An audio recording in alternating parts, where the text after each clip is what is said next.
नमस्कार दोस्तों, ज्ञान काम का पर आपका स्वागत है। आशा करता हूँ आप सब खुश और नई जानकारी के लिए उत्सुक होंगे। अग्निवर्षीय राजपूत सम्राट पृथ्वीराज चौहान भारत के कुशल और वैभवशाली सम्राटों में से एक हैं। भारत के गौरव और विश्व भर में भारत के नाम को ऊंचा करने वाले सम्राट पृथ्वीराज इतिहास के पन्नों में अपनी छाप छोड़ कर गए हैं। उनके शौर्य की तुलना करना नामुमकिन के बराबर है। आइए जानते हैं सम्राट पृथ्वीराज से जुड़ी कुछ रोचक बातें। पृथ्वीराज का जन्म 1149 ईस्वी में गुजरात में हुआ था। बालकाल से ही एक होनहार राजकुमार के रूप में पृथ्वीराज ने अपनी पहचान बनाई थी। राजपाट में रुचि और हर विषय को सीखने की इच्छा उनके अंदर थी। उनका नाम उनके दादाजी पृथ्वीराज सेकंड के नाम पर रखा गया था। उनके पिता चाहमान राजा सम्राट रामेश्वर थे, जो इस्पातन लक्ष्य प्रांत के नरेश थे।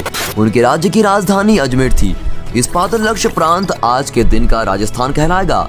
पृथ्वीराज की मां रानी कर्पूरा देवी कलचुरी राज्य की राजकुमारी थी। दोस्तों, क्या आपको पता है चाहमान राजघराने के वंशज नाम के अंत में चौहान लगाते हैं, इसलिए पृथ्वीराज का पूरा नाम पृथ्वीराज चौहान हुआ। सम्राट पृथ्वीराज ने 1177 ईस्वी में महज 11 वर्ष की उम्र में राजगद्दी संभाल ली थी। छोटी उम्र होने के कारण राज्य का भार संभालने में उनकी मां ने उनका साथ दिया था। दोस्तों, क्या आपको पता है कि पृथ्वीराज का एक नाम राय पिथौरा था।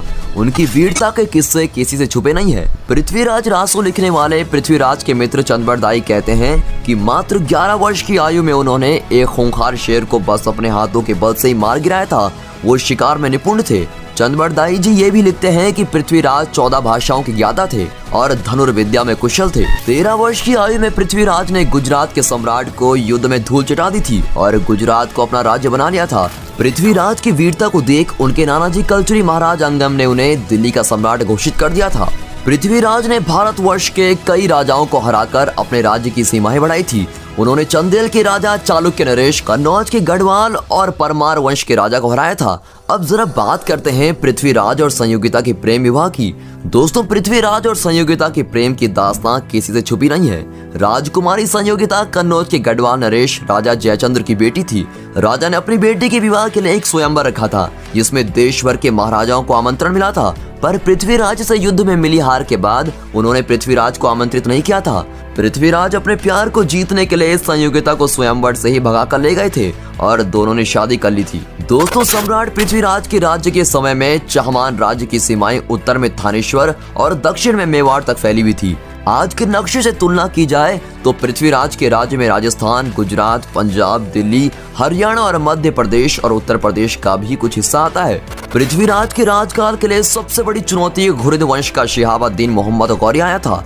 गौरी के साथ पृथ्वीराज के 2 युद्ध हुए थे। इतिहास में इनके अलग अलग साक्ष्य मिलते हैं। कुछ इतिहासकार कहते हैं कि गौरी ने भारत पर 18 बार आक्रमण किया और पृथ्वीराज से युद्ध किया था। चंद्रबरदाई जी लिखते हैं कि पृथ्वीराज चौहान ने युद्ध में गौरी को 17 बार हराया था, पर ज्यादातर इतिहासकार 2 ही युद्ध को मानते हैं। प्रथम तराइन युद्ध में पृथ्वीराज ने मोहम्मद गौरी को हरा दिया था और उसे माफी देकर जाने दिया था। द्वितीय तराइन युद्ध में गौरी ने पृथ्वीराज को हरा दिया और बंदी बना लिया था।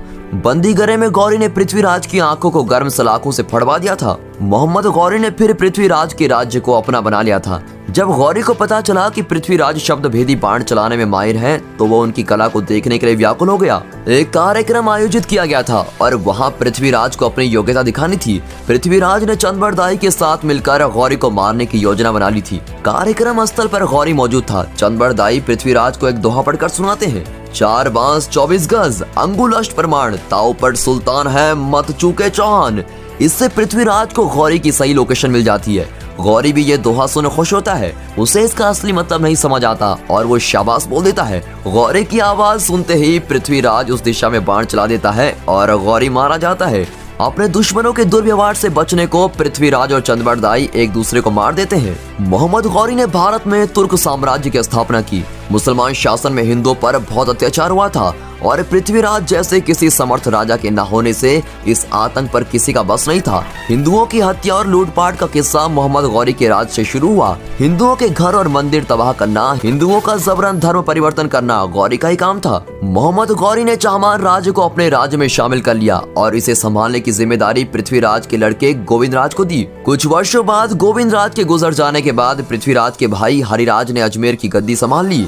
गद्दी पाने के कुछ समय बाद ही हरिराज ने गौरी के खिलाफ विद्रोह कर अपने राज्य को आजाद कर लिया, पर वो कुतुबुद्दीन ऐबक के हाथों युद्ध में मारे गए और इसी के साथ चहमान वंश का अंत हो गया। तो दोस्तों, ये था हमारा आज का वीडियो महाराज पृथ्वीराज के बारे में। उम्मीद करते हैं आपको रोचक और नई जानकारियां मिली होंगी। दोस्तों, आपको ये वीडियो कैसा लगा हमें कमेंट सेक्शन में जरूर बताइए। इस वीडियो को लाइक कीजिए और अपने परिवार और दोस्तों के साथ शेयर कीजिए।